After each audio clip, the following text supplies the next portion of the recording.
Hello, I'm Steve Weber, the host of Beatles Rewind. As always, I'm joined by my co-host and fellow Beatlemaniac, my confidante, Cassandra. Good morning, Cass. Hi, Steve. Are you ready to jump into this list of the ultimate Beatles collectibles, the ones that have fetched the highest price at auction, starting in the millions of dollars? Let's go for it, Cass. Okay, go ahead. You start. All right. So, the Beatles, they didn't just leave music, did they? They created this whole collecting phenomenon. Oh, absolutely. We're talking over 50 years since the breakup, and these artifacts, bits of their lives, they're still commanding prices that are just staggering. It's about the cultural impact as much as the object itself. Right. So our plan today is basically to hit the highlights, the most expensive stuff ever sold at auction. Yeah, but not just the price tags. We want to get into the stories, why these things are worth millions. What's the significance? Exactly. Let's start with maybe the biggest one. The instrument Holy Grail. Got to be John Lennon's 1962 Gibson J-160E. That went for what, $2.41 million back in 2015? Crazy money.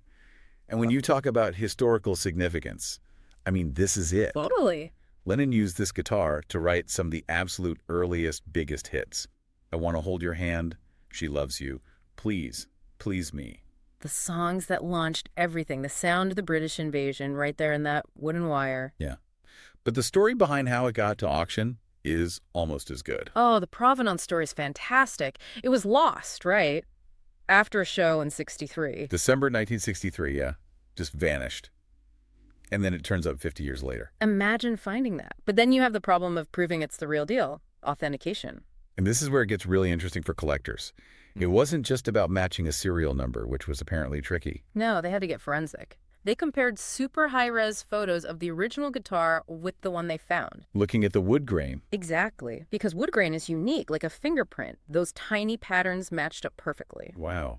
That's incredible detail. That level of proof, that's what takes it from just an old guitar to a multi-million-dollar piece of history. Okay, from sound to a very loud visual statement.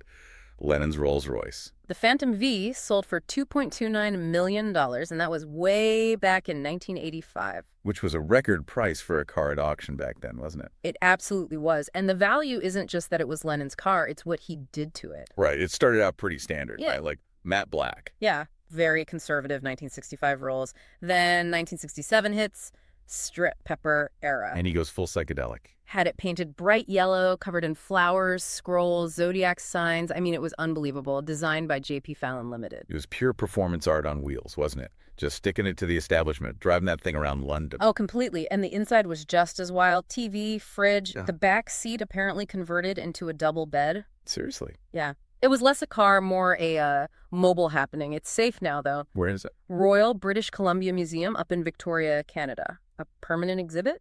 Cool. Okay, let's shift gears to Ringo. His stuff really highlights that connection to iconic moments. Yeah, especially the two pieces that Jim Irsay, the Colts owner, bought together in 2015. He wanted to keep them united. Smart move. We're talking the Ed Sullivan Show drumhead. The famous Drop T logo one, yeah. That went for $2.125 million. And his first Ludwig drum kit. The kit itself, $2.11 million, used on huge tracks like Can't Buy Me Love.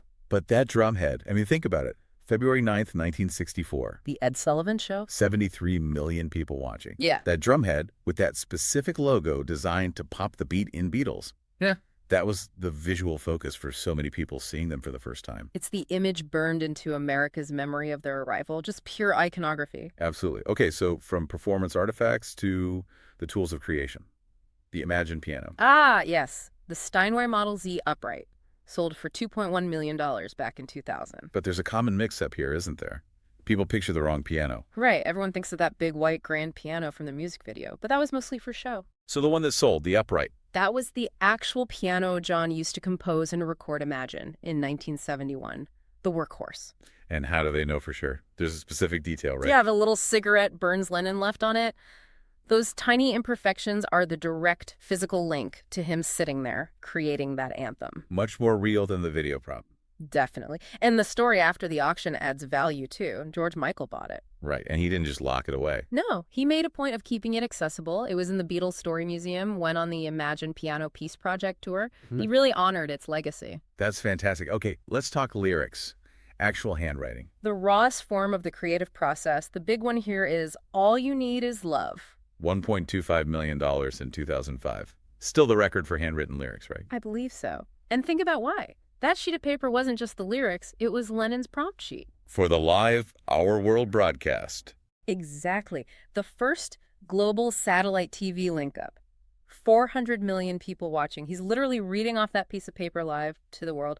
A BBC employee apparently picked it up afterwards. Incredible provenance. Almost as valuable. A day in the life. $1.2 million in 2010. And that manuscript is fascinating because it's so raw. You can see the process. Yeah, Lennon's draft, crossed out words, even spelling mistakes. He wrote flim instead of film. Huh. Really? Yep. And you can physically see how his sort of dreamy verses connect with McCartney's completely different middle section. It's like the blueprint of their collaboration right there. Amazing insight. We should also quickly mention Nowhere Man. Sold for less, about $455,000, but significant for another reason. Definitely. That was a real turning point for Lennon as a writer around 65. Yeah, moving away from simple love songs. Exactly. It was one of the first times he got really introspective, philosophical, writing about himself and his own feelings. A huge shift that led to all the later complex stuff. Right, laid the groundwork. Okay, Let's get into ultimate rarity. Pure collector trophies. Vinyl. You have to talk about the White Album, specifically copy number 1. Ringo's copy. Sold for $790,000. And this just blew away decades of fan theories. Everyone assumed Lennon got number 1. Being the loudest, maybe. Probably. But nope, it was Ringo. And he just quietly kept it in a bank vault in London for 35 years. That's such a Ringo move. And it set a record for vinyl at the time. It did. Just shows the power of that number 1 serial number. If we're talking ultimate rarity, though, you have to go back even further. Hooray! Back to the Quarrymen. The 1958 acetate. The one and only copy. A fragile 78 RPM disc with That'll Be the Day on one side. And crucially, in spite of all the danger on the other. Their first original song ever recorded. Yeah, written by Paul and George. How do you even put a price on that? The literal starting point. Well, apparently Paul McCartney decided you don't. Exactly. He bought it back from John Lowe, the pianist who played on it, for what Lowe called a very inflated price, but the exact amount wasn't disclosed. So Paul owns the only copy. He does. He essentially made it priceless by taking it off the market.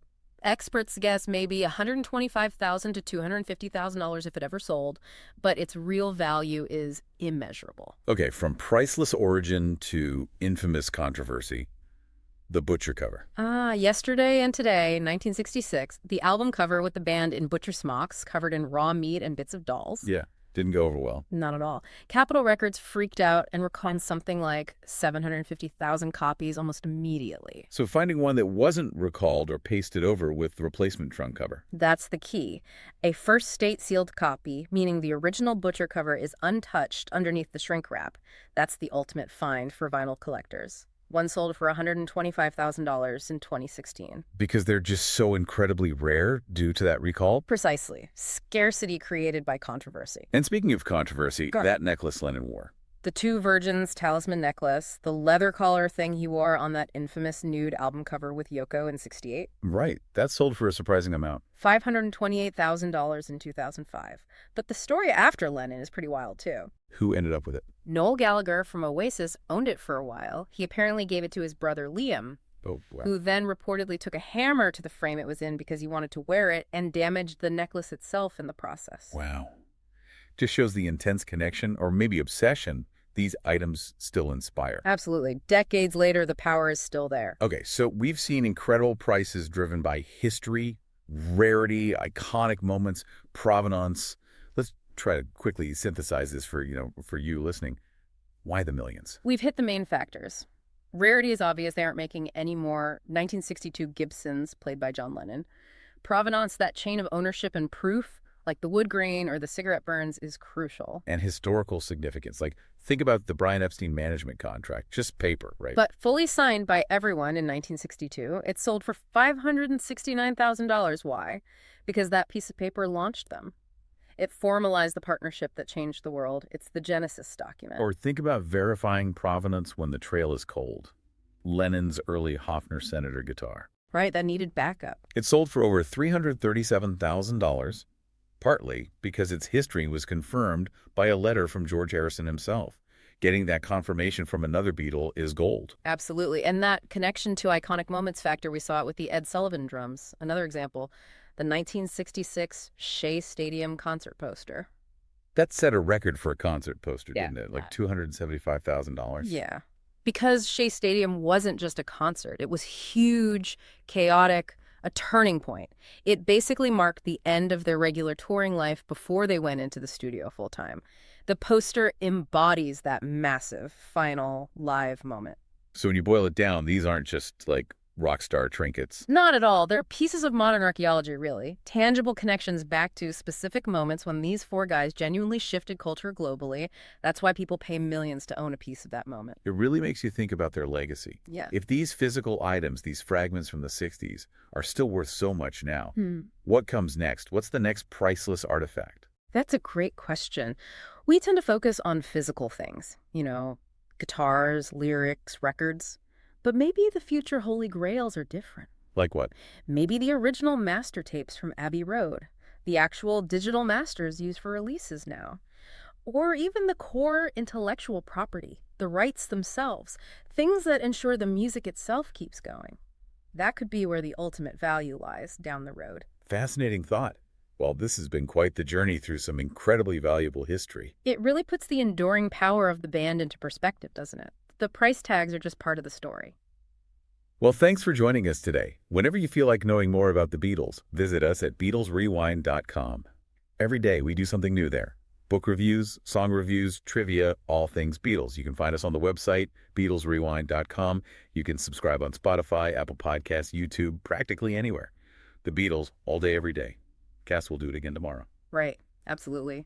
Always more to uncover with the Fab Four. Until next time. Until next time, when you listen. Yeah. Your mind conducts its own symphony.